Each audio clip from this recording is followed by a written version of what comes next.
Hey guys, how you doing? This is KJ with the scariest movie ever channel on YouTube. But for how much longer, that's the question. I'll probably be doing a shorter video over the next few days to give you guys an idea of what's next for the channel and what I'm going to need to do just to keep things going. Mainly that means moving to another platform, and I mean moving everything. So I'm looking at BitChute.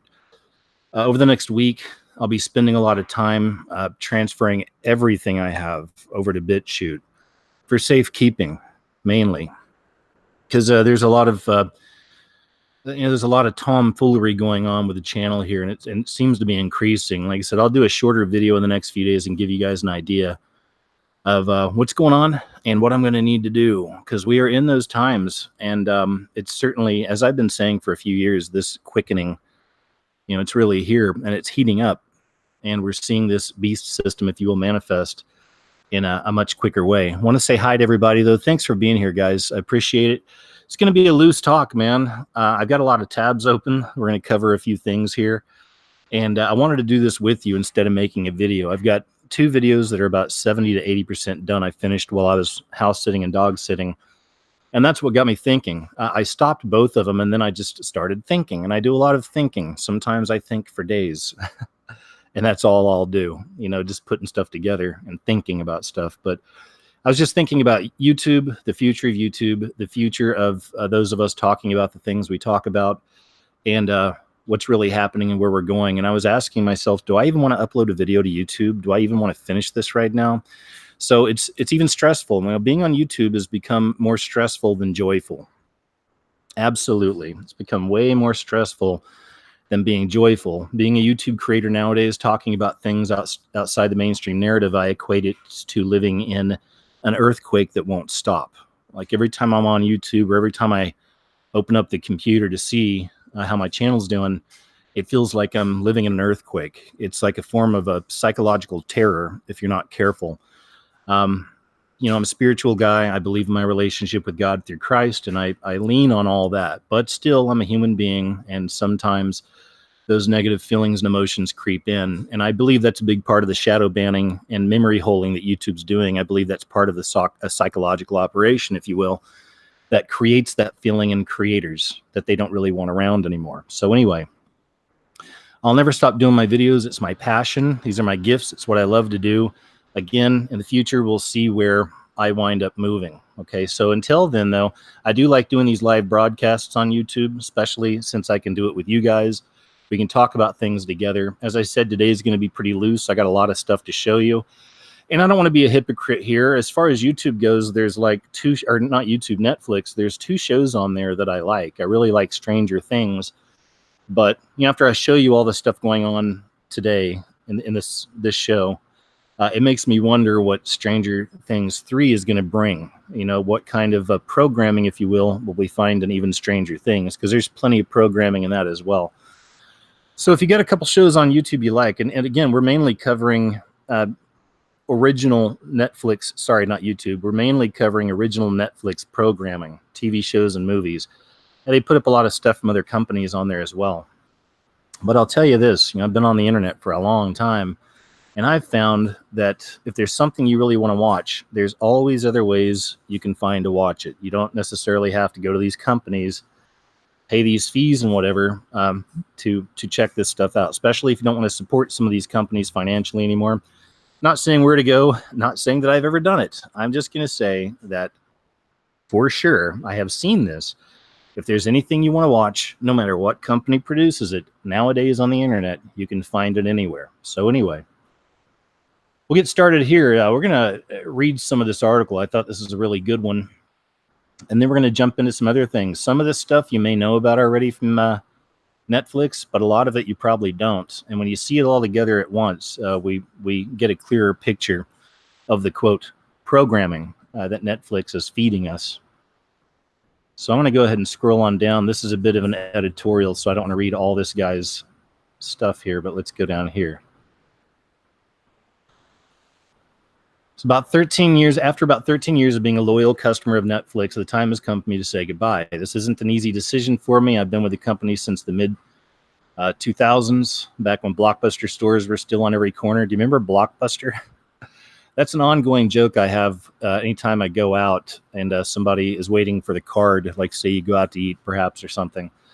The waitress or the waiter comes up and asks for the card. I always ask them if they accept Blockbuster. I've been doing that for a long time. I know.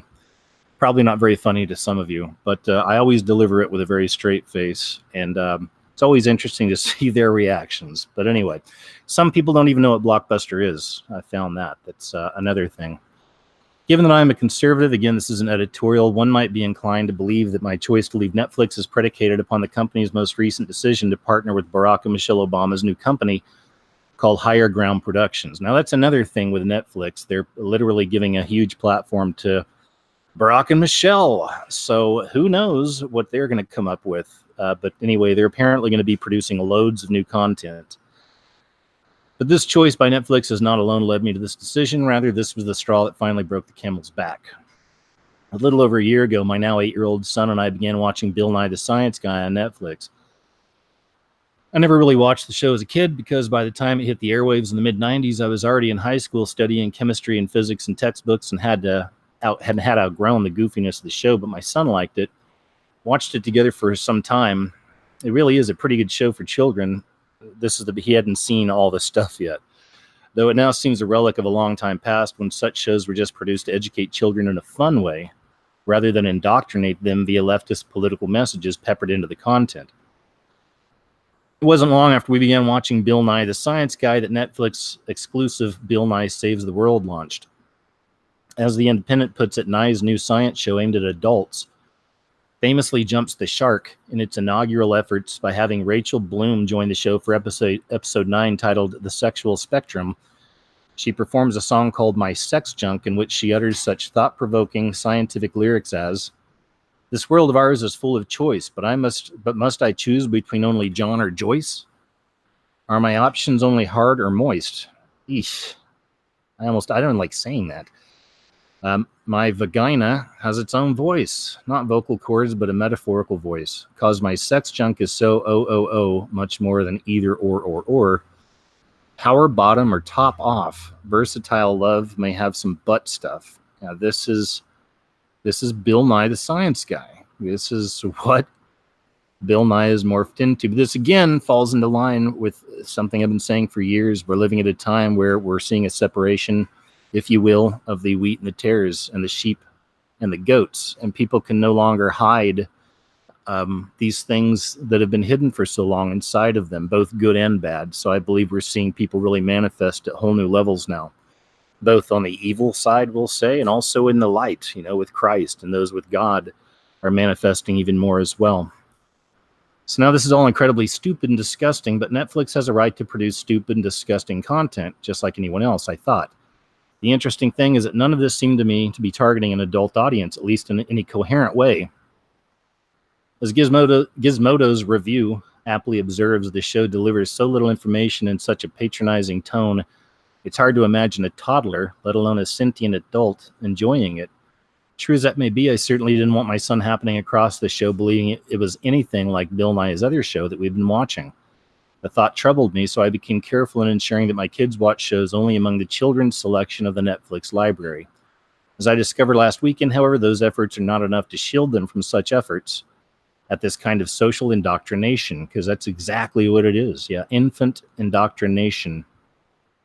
I believe those videos were taken down from YouTube too, but there was a series of videos from 5, 6, 7 years ago called Infantile Indoctrination or Infant Indoctrination. It was all about children's programming and how damaging it is. And also how strangely, so much children's programming or preteen programming, we find a lot of these very common Illuminati symbols or satanic symbols, if you will. I call them symbols of the beast. It says, my kids have recently become fond of Netflix's exclusive new programming, the Who Was show. It's a children's show that highlights historic figures with actors singing songs and telling jokes to educate the children viewers. It all seemed harmless enough. I was giving the show mild attention as my kids watched in the living room until I caught this passing quip by a narrator describing how the Roman Republic was an extremely advanced civilization. While most of the world struggled to stay alive, the Romans had running water, air conditioning, shopping malls, and same-sex marriage. Now, there you go. And there's the message, right? To reference a show I watched as a child, one of these things is not like the others. What, after all, does same-sex marriage have to do with staying alive or quality of life in the ancient world? The first three are reasonable observations worthy of the suggestion that the Romans were an advanced civilization. But the observation that the Romans had same-sex marriage is clearly forced and incongruent among the other things described, clearly pressing a distinct and ideologically driven special position upon impressionable children, and perhaps worse than any of that, it couldn't be more of a bald-faced lie. But it's a bald-faced lie with a purpose. Here are the facts. Marriage is a societal institution was strictly monogamous in ancient Rome and strictly heterosexual in nature. The laws were structured toward the advancement of its civilization, namely the production of children who would become Roman citizens. There were never codified laws allowing same-sex marriage among Roman citizens. The suggestions that it even occurred at all amount to singular and depraved examples. Laura Gegel, for example, cites at Live Science that Nero castrated a young boy named Sporus to make him womanlike and married him, and the emperor Elagabalus referred to his slave Heracles as his husband. Both examples refer to emperors bound by no laws and having an appetite for sexual activity with boys, marrying those boys. Her arguments for precedent, why am I having trouble saying that? Precedent. Oh my gosh. It's been a long week. Her arguments for precedent of same-sex marriage in ancient Rome include an emperor marrying a castrated boy and another's de facto marriage to a slave. This is hardly evidence of a society that broadly permits same-sex marriage. So why introduce the lie that it was broadly permitted in ancient Rome to children? Because the precedent of an advanced civilization practicing same-sex marriage is of importance in arguing for its current societal value. At least it was an important consideration in the deliberations leading up to the Supreme Court decision allowing same-sex couples to get marriage benefits in America in 2015. I'm going to scoop past some of that. Two highly educated adults diligently studying the subject could not think of a single society that permitted same-sex marriage prior to 2001. Children watching the show, however, may forever take as fact that this legal precedent existed in ancient Rome. In their mind, same-sex marriage will not be a contentious issue with myriad social implications. It will simply be one of those great things that the extremely advanced Romans did that we also practice today because we are likewise extremely advanced. The thought of subjecting children to such subversive propaganda troubled me again, but should I keep Netflix, I wondered. I tried limiting my children to the shows designed for kids, but such deceitful propaganda even found them there. Then I heard the news that Barack and Michelle Obama are going to be producing all this new content for Netflix. Ostensibly, their content will not be geared toward waging a public campaign against Trump or to fight against conservative voices, reports the New York Times. Rather, the Obamas will produce scripted series, unscripted series, docuseries, documentaries, and features that will highlight issues and themes the president pursued in his 8 years in office. And of course, they call him the first gay president for a reason. And we know that I'm sure, will be a large part of the programming, just throwing that out there. Anyway, that's about it on that article right there. So it's a good start. We got a lot of tabs to go through.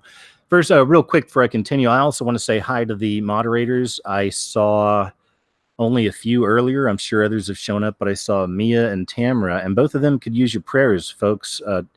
Mia's been having a lot of heart issues, so, prayers her way, please. And then Tamara's mother is in a bad condition right now, so she could use some of those prayers as well. Anyway, moderators, thanks for being here. If some new ones showed up, sorry I haven't seen you yet, but I'll join in with you guys here a little later. So let's just continue here. I'm curious about this programming from Netflix. Why do we keep seeing a lot of the same themes pop up? And there's others we'll explore here shortly. Netflix film features Jennifer Aniston as lesbian president of the USA. Netflix new film, First Ladies, starring Jennifer Aniston and Tig Notaro, focuses on the rise of the first female president who also happens to be lesbian, with the motto, "Behind every great woman is another great woman." The show follows Aniston and Notaro as the president of the United States and her wife. Says this is yet another example of the dose of hashtag resistance that has been generously added to modern entertainment. Notaro's previous work, including the Amazon series One Mississippi, focuses on anti-Christian material, racism, tearing down Trump supporters, and calling conservatives extremist. First ladies will most likely go down the same path, most likely. In an interview with The Hollywood Reporter, Notaro said that she struggled with incorporating the concept of President Trump into her show. She said, "There isn't anybody in the writer's room who is a fan, to say the least. I really struggled with it. I wanted to say anything but his name. In one scene in her series, her character calls herself a Trump refugee." Anyway, tired of the politicization? Is that how you say it? Politicization. It's a word, right? Anyway, that's everything. Again, goes back to tribalism as well. They really want us to be a part of that false left-right paradigm, no matter what. And they want your blood pressure to go up every time you watch the left media in America, or even when you watch Fox News. It's like the whole thing is set to just make us really hate the other side.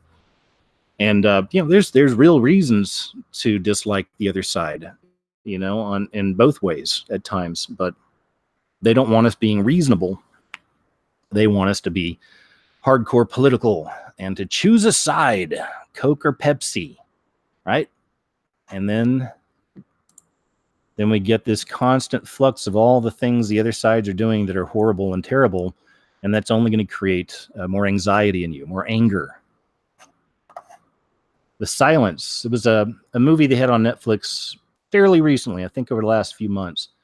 Casts Christians as the real monsters. I'm beginning to see a theme here. The survivors feast on dwindling food supplies. Basic necessities like clean water, medicine, and electricity are suddenly in short supply. And the force that caused the disaster, be it man-made or technologically driven, isn't the only thing to fear. In some of George Romero's Dead films, that meant your fellow survivors, could kill you as swiftly as the zombies. That theme also keeps The Walking Dead afloat. Who are Daryl and company more afraid of, a shuffling Walker or Negan? That brings us to The Silence. The new Netflix shocker stars Stanley Tucci as a father guiding his clan through a bleak new world. Winged creatures trapped beneath the earth for centuries are suddenly free to roam the skies. It's actually part of a video I've been working on. I've been seeing a lot of movies and TV shows coming out lately about a pit opening up and creatures coming out. And this has been another one of those themes I've caught on to. I'm seeing a lot of it, and I want to show you that in a future video, but proof of it as well. In fact, I think it was The Silence that even in the opening credits, it's like a kind of an animated opening credit thing, showing you different pictures, stills, little animations, and it goes really fast. But during that, at one point, they show you a massive locust. So again, this goes back to the locusts coming out of the pit opening up, the creatures coming out. And another one of those trends I caught on. So stay tuned for that video in the near future. So here we go. They tear through humanity, these creatures, killing millions while slowing modern society to a crawl. Their weakness, they can't see, so they track their prey via sound. The other monsters here are familiar to anyone who grasps Hollywood's unease with religion. The first warning sign comes in the form of American flags, dozens of them. Tucci and co-star Kiernan Shipka, and that's Sabrina the Teenage Witch. I'm sure we'll touch on that too. That's another one of the Netflix shows. Tucci and co-star Shipka are wandering through a deserted town square searching for antibiotics. The camera captures flag after flag, flapping dramatically across the landscape. Attention, this is small town USA. Next, we see an imposing church, a significant structure given the town's size. Join us and survive, the church's sign reads, an obvious attempt to reach those who haven't been gobbled up already. We then see a man dressed in black like a priest, standing ominously in the distance. Ooh, it's one of those Christians. Gee, could they offer help to our heroes? Not likely, given the context and clues shoved in our face. Later, the priestly figure and his followers visit our heroes at their temporary home. Their presence is unsettling, a far cry from the warmth and kindness that Christians project. Things devolve swiftly from there. Once again, The force that nearly extinguished humanity takes a backseat to a new threat, and Hollywood rarely shies away from casting Christian-like figures as the villain. The Purge franchise did just that in the series' third installment, Election Year. Overall, the silence is it's just going to go more into like what he thinks about the movie, but there you go. I think you got the gist of that one as well. There was an imposing church. American flags lined the streets. And off, in the shadows, barely visible, was a Christian. They're going to get you. You gotta love how they paint Christians and Christianity in these things. Netflix teen dramedy mocks Christianity with girls singing sexual hymns, Sweet Jesus Inside Me. Wow. Whoa. Okay. Well, let me see how long this one is, because I think I have another story pulled up on the same subject. We'll just go through this one and skip the next. From the endless mockery of Christianity and Christian beliefs to the promotion of all kinds of sexual and gender identity exploration among minors and adults alike, to liberal issues like abortion, Netflix's newest teen dramedy, Insatiable, is definitely not anything I would have let my kids watch when they were impressionable teens. All right, let's find out about the show, though. Since its release August 10th, and this has been out for a while, maybe it's not even around anymore, Insatiable has been met with intense scrutiny and criticism by the liberal media, especially for so-called fat shaming. There are so many other disturbing aspects that go completely unnoticed by these critics, liberal critics, which I suppose should come as no surprise. Only Salon.com noted, among its infractions is its dedication to portraying Southerners as shallow, ostentatious Jesus freaks. In the premiere, Insatiable's main character, Patty Bladell, goes from being bullied at school for being overweight to becoming a vengeful beauty queen once she loses weight after having her jaw wired shut from an injury she received after punching a homeless man who called her fat. Enter Bob Armstrong, Patty's effeminate defense attorney, who has a passion for moonlighting as a pageant coach. Though he appears quite gay in his voice and mannerisms, he's happily married to Cora Lee and has 2 children, the witch, Alyssa Milano. Brick, one of Patty's love interests, and a daughter we never meet who is okay, whatever. Bob ends up becoming Patty's pageant coach as he seeks to redeem himself after being falsely accused of touching another contestant inappropriately, and she seeks revenge against those who tormented her for being fat. Their ultimate goal is for Patty to win the Miss Magic Jesus pageant. Yes, seriously. And the winner's crown is called the Crown of Thorns, appropriately enough. And look at this picture here. The idol. It's terrible. Look at that. Wacky Jesus. It's a wacky Jesus. I mean, this is just... But it's okay because it's comedy, guys. It's not blasphemy. It's comedy. This is funny. By episode 6, Dunkin' Donut, the anti-Christian agenda kicks into full gear as Patty discovers that she was never baptized and thus can't compete in the Miss Magic Jesus pageant until she does so.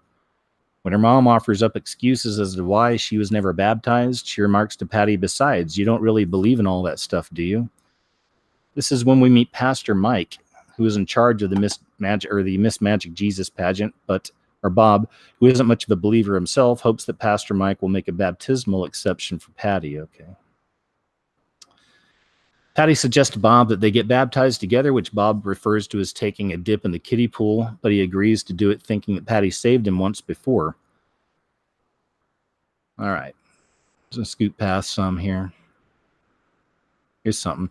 The show makes a complete mockery out of the sacred act of baptism as pageant rival Magnolia spikes Patty's drink before the ceremony with liquid Molly, leaving Patty to mistake her state of being high as feeling the power of the spirit, quote unquote. Given that the writers keep writing dialogue for Patty and Bob about baptism being about solving all their problems and calling the pageant Miss Magic Jesus, it's obvious they don't have a clue as to what baptism or the Christian faith is really all about. Then go down a little bit here. What else we got?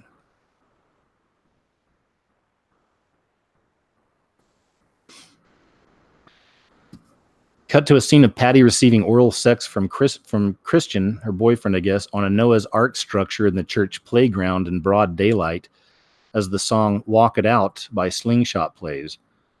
Don't you dare tell me I can't have whatever I want. Unbeknownst to them, someone secretly records their sexual activity.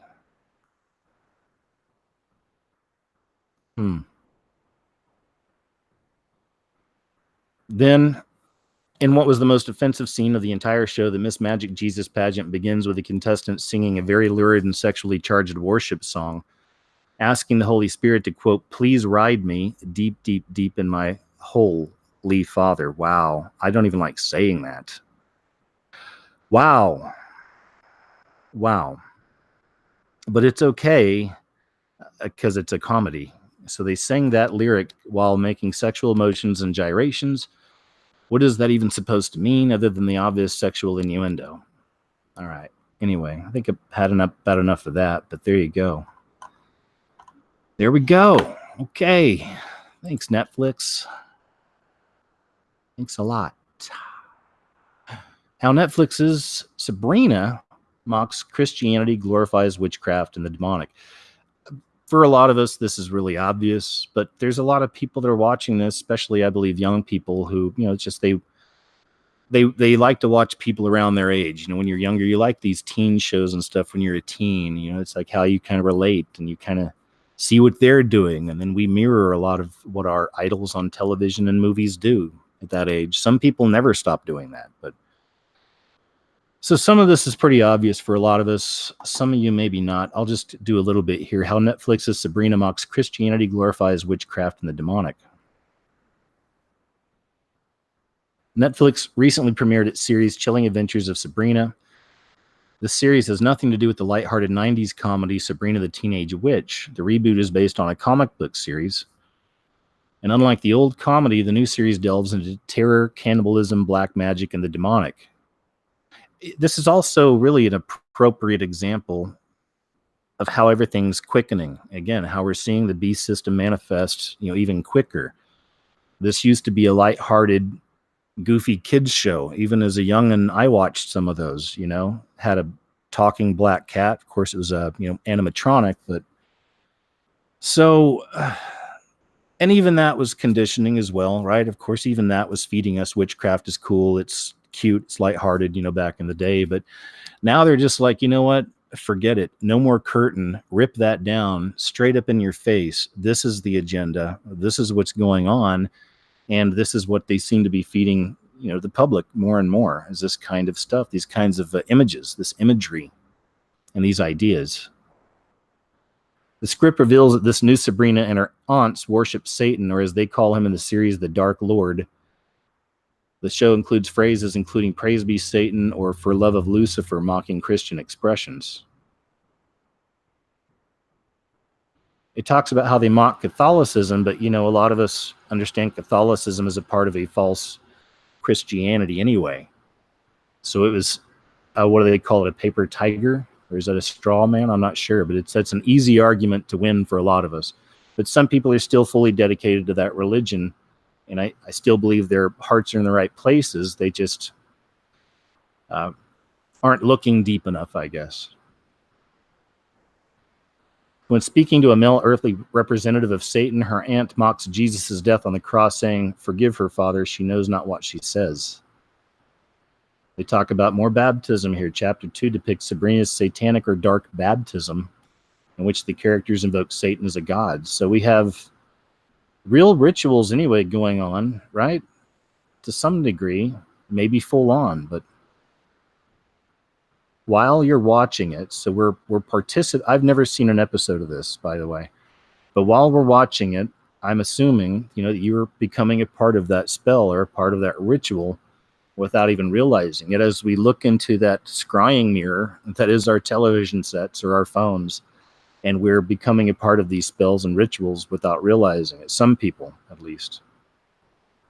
The satanic priest says in the first few minutes of the episode, the witch's dark baptism is our most holy and sacred sacrament. Anyway, we get it. It's dark. It's disgusting. Satanic. Really in your face. And there you go. More of a normalizing, though, of that anyway. The Satanic Temple, of course, as goofy as they may seem, they're playing a role as well and normalizing this stuff even more and more.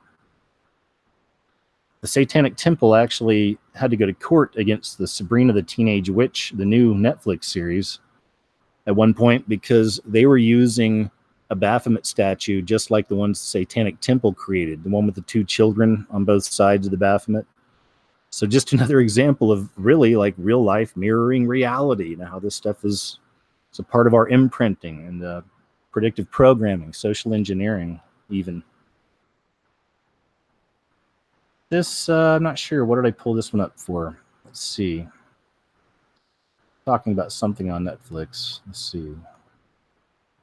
Over the Christmas break, I finally had time to catch up on my rest and spent many an hour on the couch reading Kristen Lavransdatter by Sigrid Undset. The series of 3 novels immerses you in the world of medieval Norway and depicts a deeply Christian society overlaying its pagan origins. This is a deeply Christian novel by an author who not only understands human nature and sin, but also understands the Christian faith. No cardboard characters, no mouthpieces for some kind of ideology, yet still, Undset reveals the radiance of the true faith shining through the flawed human beings. Contrast that with The Last Kingdom, a series we started watching on Netflix. It takes place in the 9th century as various kingdoms in what we now know as England fight off invading Danes. It's loosely based on history, and one of the main characters is King Alfred of Wessex, who eventually unites the Anglo-Saxons and is later dubbed King Alfred the Great. But oh my, the way Christianity is treated in this series in contrast to how it is by Sigrid Undset. What a bunch of moralistic dour folk the Christians are compared with the fun-loving warrior Danes. The main character is a Saxon who was kidnapped by Danes as a youth, then adopted by them, and part of the story is a conflict between his Danish and Saxon identities. In both the novel and the series, there's an incident where a baby or young child is dying, and out of desperation, the characters resort to pagan magic ritual that succeeds where God fails. While Undset sets this act within a Christian understanding of good and evil, The Last Kingdom seems to be somehow applauding the pagan magic that works, while Christian miracles are so much humdrum. And while some Christians do accept martyrdom, others run from it in cowardice. And oh, the prayers. It was as if they had in mind some kind of Christian evangelical with his hands in the air making up an extemporaneous prayer for various ceremonies. Then there was this article I read today in New York Times about Christians in the United States and their wonky views of patriarchy and of the President Trump as the new Cyrus. This isn't the religious right we thought we knew. The Christian nationalist movement today is authoritarian, paranoid, and patriarchal at its core. They aren't fighting a culture war. Anyway, I don't want to get into that. Ugh, I hate the politics. We get it. Anyway, it was just another example of The Last Kingdom, a Netflix show, and how they kind of twist things up here in favor of a narrative. New Netflix series depicts Jesus returning to Earth as a 12-year-old boy. Netflix will be releasing a series about Jesus returning to Earth as a modern-day 12-year-old in an adaptation called American Jesus.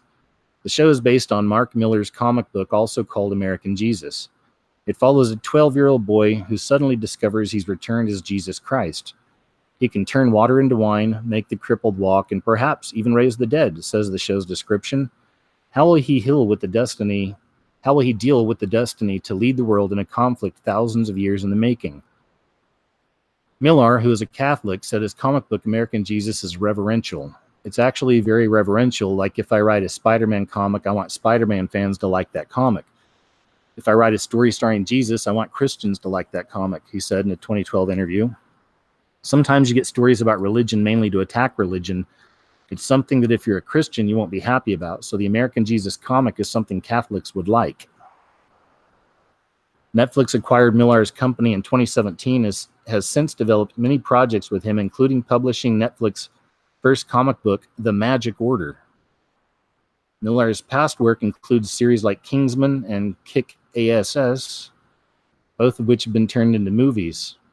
Speaking of Kingsman and Christian stuff, did you ever see the first one, the first Kingsman? I can't remember what the whole title was, but they made it into a movie. There's two. They made two movies. The first one, they have like a 7 or 8 minute long scene that takes place inside of a church where this guy has been triggered, this killer, and he's just killing everybody inside the church. It's just everyone's going crazy and they're all killing each other. And it's just a mass death ritual that takes place inside like a Southern type church for like 7 minutes. It felt like a long time. I remember thinking, man, that was like over 5 minutes of that, you know? But anyway, I could be wrong, but so interesting note there.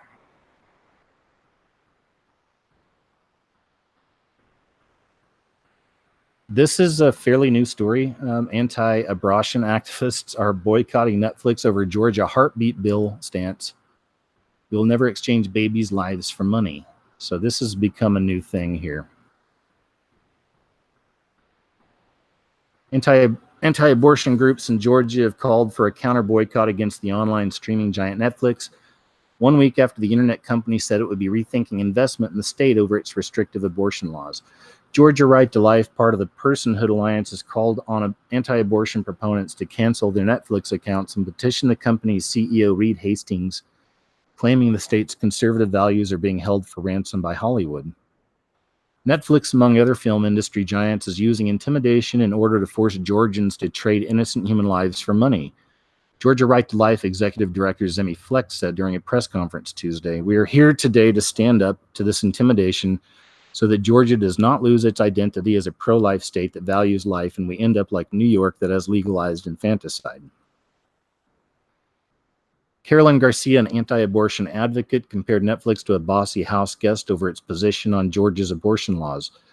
"They've gotten tax breaks from us. We have been more than accommodating for them to come into our state. However, there is a point at which you draw the line, and that is the point where you value money over life," she said. "We'll never exchange babies' lives for money." All right, so that's going on.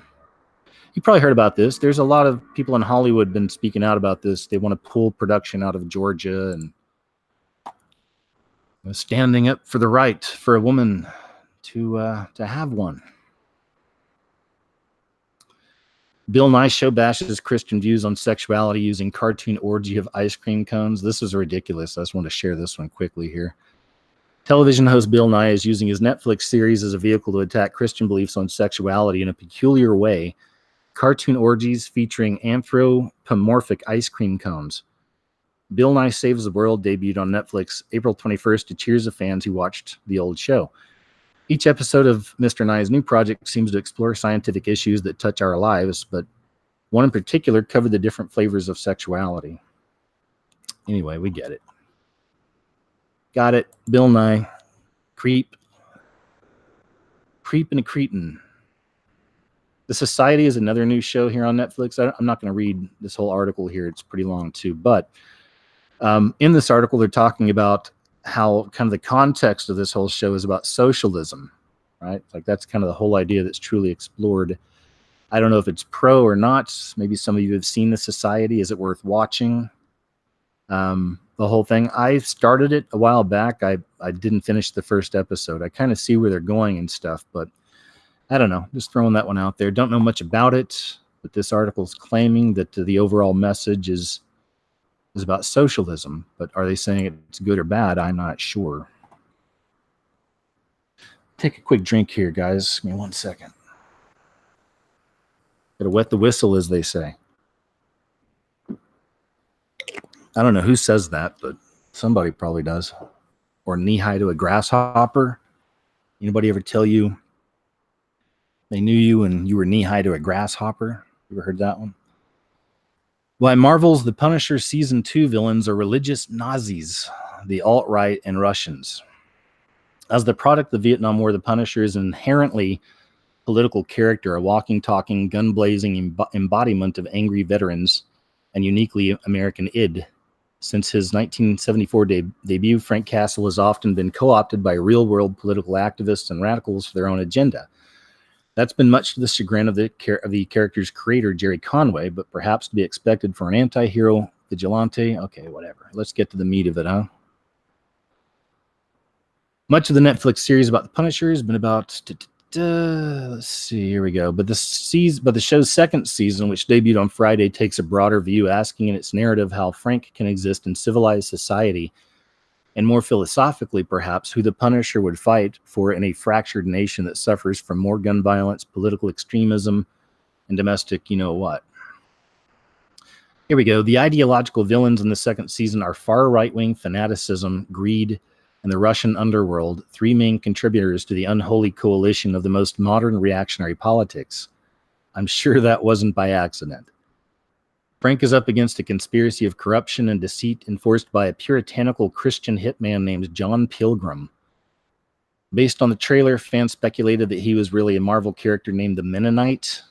And while Lightfoot did take inspiration from that character, he also mixed in nods to films like, all right, we got it. More than once, the camera lingers on the faded remnants of an iron cross tattoo on Pilgrim's chest, unerasable evidence of his you-know-what past. So I'm not going to get much more into this, but we get the gist of it. Just more of, hey, more of that narrative. It's interesting. Just following the threads, We got that one. Here's this. If the battleground over abortion resembles a chessboard, the new Netflix documentary Reversing Roe is an offensive bombardment on the pro-life movement's front lines. The problem is that the film talks about abortion without ever really talking about it at all. The documentary juxtaposes a brief history of those rights with recent efforts several states have made since Roe's inception to limit access. From the pre-Roe era of illegal abortions, whether therapeutic and performed in hospital settings or done with coat hanger segments in hidden rooms, to President Trump's inauguration and a nomination of Neil Gorsuch to the Supreme Court, reversing Roe spells out purported dangers of eliminating that as a constitutional right for women. The film is overtly pro-abortion, and though pro-life advocates are interviewed throughout its 95-minute duration, filmmaking duo Ricky Stern and Annie Sundberg, acclaimed for documentary collaborations including Marathon, Patriots, portray the pro-life movement uncharitably at best. Pro-life representatives are painted on the whole as religious zealots who target abortion providers under the allegedly false pretense of protecting women's health, and who do so in a way that is anti-medicine and anti-science. So we get that, right? Just another bit of that narrative. And Netflix special documentary, special programming, incoming when you turn on some of these shows. It's the programming, social engineering, right? Imprinting. Netflix is the first Hollywood studio to take a stance. Okay, we got that. You saw that story earlier. That's a news story, fairly new story. And we haven't seen the end of that one yet, so that's one to watch. Probably seen some of this. Netflix's Super Drags facing backlash. Super Drags, Netflix's upcoming animated series about superhero drag queens, is facing conservative backlash. No surprise there. It should, I would think. Emboldened by gay pride, Netflix is releasing a show geared towards children where homosexuality and cross-dressing are the focal point, the commission wrote. Netflix has taken the skill sets of those who create wholesome educational content for children and has inserted the homosexual agenda into their content. Netflix offers wholesome shows like Clifford, The Big Red Dog, and even VeggieTales. But do we really want our kids to sit down to watch a fun new superhero cartoon series and instead have them lose their innocence to sexual wickedness? There you go. Some of you may have heard of that. I don't know. That show. Some of you haven't. Let's see.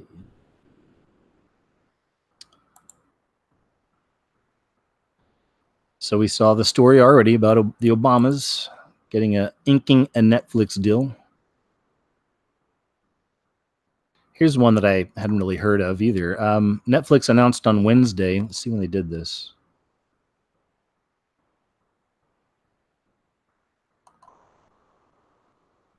Here it is. We are delighted to welcome Ambassador Rice to the Netflix board, said Netflix co-founder and CEO Reed Hastings. For decades, she has tackled difficult, complex global issues with intelligence, integrity, and insight, and we look forward to benefiting from her experience and wisdom. I'm thrilled to be joining the board of directors of Netflix, a cutting-edge company whose leadership, high-quality productions, The former national security advisor for Obama is also embroiled, and this is Rice. Okay. Says the former national security advisor for Obama is also embroiled in an unmasking scandal where she is accused of illegally unmasking Donald Trump's private associates during a 2016 presidential election.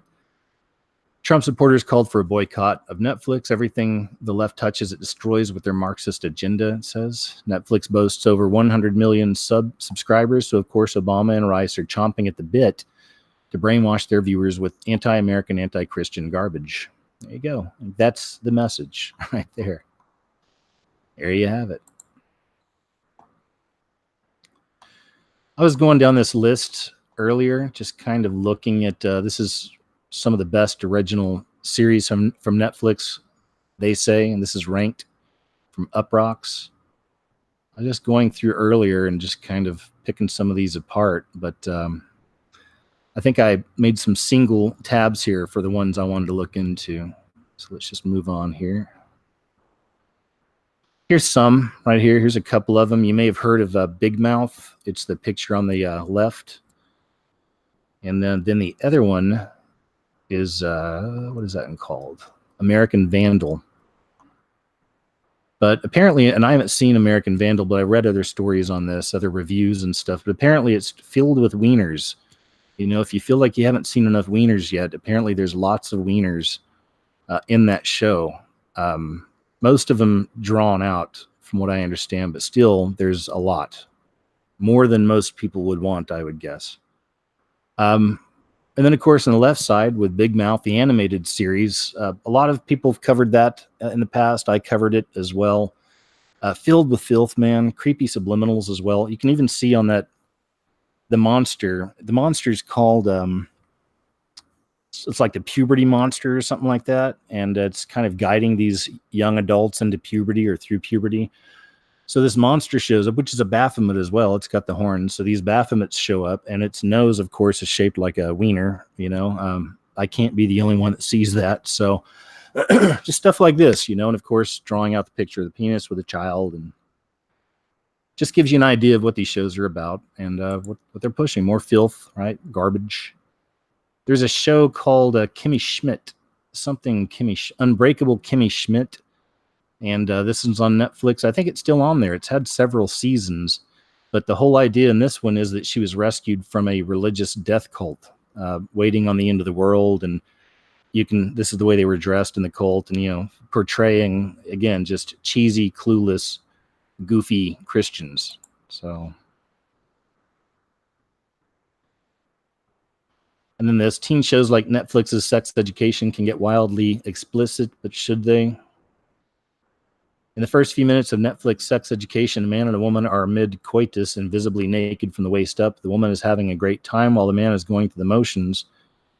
A conflict breaks out when the man fakes his finish. Okay, so classy. Nice way to start. Anyway, we get the idea, but just more sexuality, more explicit type activity. And of course, you know, it gets nice write-ups like this at 1:11 p.m., by the way. Netflix's Sex Education is hilarious, raunchy, sweet, and an utter joy to binge. So there's that. Big Mouth. Netflix's disturbing Big Mouth cartoon series promotes sexual exploration among preteens. We kind of covered some of that. The two main characters dominate each other episode while female characters play lesser roles. Their friend Jay completes the inner circle. There's a constant barrage of genitalia displayed on screen. A little over 4 minutes into the first episode, titled Ejaculation, a wiener is displayed, and a minute later, a 12-year-old is shown playing with himself. In episode 5, titled Girls Are Horny Too, Jesse looks at her and talks to it, and then it talks back and tells her, "I'm very fun," as it encourages Jesse to play with herself. Grown women aren't talking to vaginas, much less 12-year-old girls. Anyway, that gives you just a taste, just a hint of what kind of garbage is in this show here. Big Mouth. Big Mouth. And I wonder, too, for real, like how many kids, you know, without their parents around have watched this thinking it might be for them just because it's animated. And that's something I've covered. I'm sure others have well throughout the years. I know we have. That's another part of that programming. It's like, and we've seen that start with, you know, now The Simpsons looks like Little House on the Prairie for some of us. I know I just went there. Some of you probably don't even know what that is. You should look it up, and you should watch it too. It's still a really good series, Little House on the Prairie. But anyway, Netflix's Big Mouth. What else? I think we get it. We got enough of that.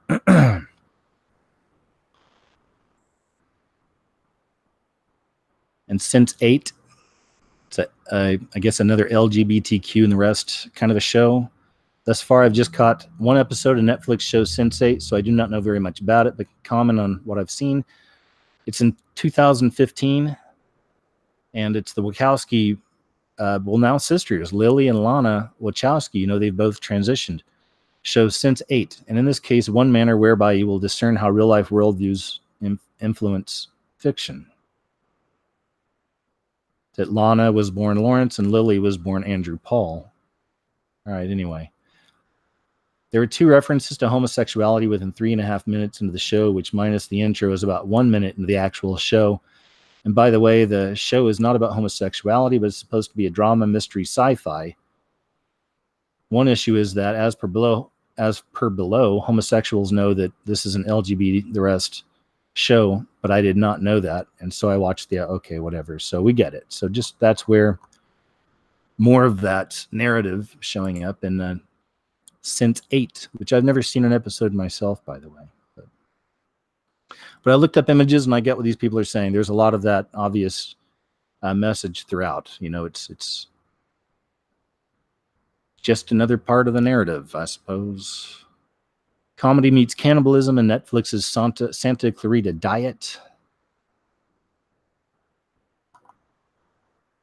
In Netflix's horror comedy Santa Clarita Diet, Joel and Sheila Hammond are realtors that have built a nice, if not routine, life in suburban California, complete with gossipy neighbors and an eternally ungrateful teenage daughter. That routine is quickly thrown out the window when Sheila begins vomiting an absurd amount, coughs up a strange red ball, and falls unconscious. She wakes up a few minutes later, but lo and behold, she isn't the same as before. She's well dead. But what follows are 10 half-hour episodes following the Hammonds as they struggle to satisfy Sheila's hunger for human flesh, while also searching for a cure for her sudden and inexplicable illness. The episodes are oftentimes gory, frequently absurd, and only sometimes funny. But still, just more of this, cannibalism. One of the shows I did recently, we were talking about dystopian novels, and a lot of these have been turned into movies, and there's always common themes, and that's one of the themes is cannibalism, is the people are eating each other, right? Soylent Green is people. Naomi Watts' new Netflix show is Hella Bananas and Extremely Gay, so I don't even want to get into it, but we get it. Just more.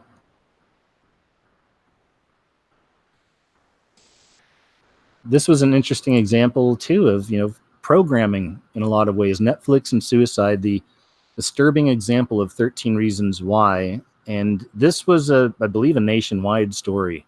But if you haven't heard, they have a series called 13 Reasons Why. It's about a young person that takes their life.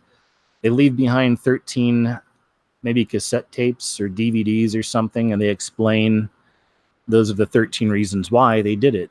Well, anyway, after the series came out, and this was a fairly new story, it came out like the last several months, 3 months maybe, but people were binge watching it, and they had a really large spike in young people taking their lives after watching this series. So another example of, and that's a quick, like that happened quick, but that's another example of, again, kind of imprinting and predictive programming, engineering.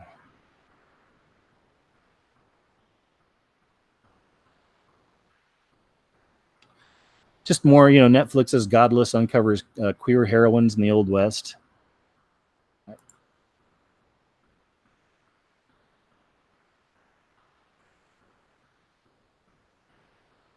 And we covered, or maybe, yeah, I think we covered this one as well. Insatiable. I think that was about it. I told you this can be pretty loose. Well, it almost took an hour. That's crazy. I was thinking, this would be like 20, 30 minutes. Way off. Anyway, we know that, Lucifer, of course, is another example on Netflix. But this, again, the same kind of agenda, a lot of these same ideas we see all over the world being promoted through modern entertainment, movies, TV shows. commercials, all of that. It's just interesting. So I'll shut that down. I'll jump over here to the chat just for a second. And there we go. Hey guys, how you doing? Hey, thank you again for being here. I appreciate it. Hope you like the subject, and I hope you like these kinds of broadcasts. This is almost like when I'm trying to piece together a video. I'll be going through these processes, but in a way, it just saves time. It's a quicker way to get these ideas out. We can go through stuff together. I like it. I like it. So I appreciate you guys being here. Thanks again to the moderators. Thanks again for those of you out there that support the work through Patreon or through PayPal. Thank you very much. It really helps. I'll be leaving a link below if anybody is interested in supporting the work. And I mentioned at the beginning of the show, I may be doing a short video on the situation with my YouTube channel and where I'm headed next, which is basically going to be trying to, as quick as I can, move everything over to BitChute. So I'll be doing that in between my regular stuff. I got a couple videos that I'm almost ready to put out there. And, there you go. It was a pretty crazy week. So thanks for bearing with me. More broadcasts coming up this week. And like I said, a couple videos will be popping out as well. And yeah, there you go, guys. You know what? I'd like to just close with prayer. And I'll just do it kind of real quick here. I think it's super important. Especially nowadays, but Heavenly Father, thanks again for the platform. Thanks again that I have a channel here. Thanks again that I can broadcast like this and that we can talk to people and have a community of people chatting. It's fantastic. And thanks for the people who are listening. Thank you so much for the moderators. Father, please just be with the audience, be with everybody who's listening to this show and who hears it. A lot of people are living in fear, and there's a lot of just crazy energy in the air, let's say, and that, Father. So please just give everyone the spirit of peace and calm, and if they don't know you yet, I pray that you guide them towards you in a way they'll understand. And that's it. I love you, and thanks again. In Jesus' name I pray, amen. So there you go, guys. Short and sweet, to the point. But I'll see you at the next broadcast, man. You guys take care. Have a good one, all right? Oh, KJ's What Happened tomorrow night.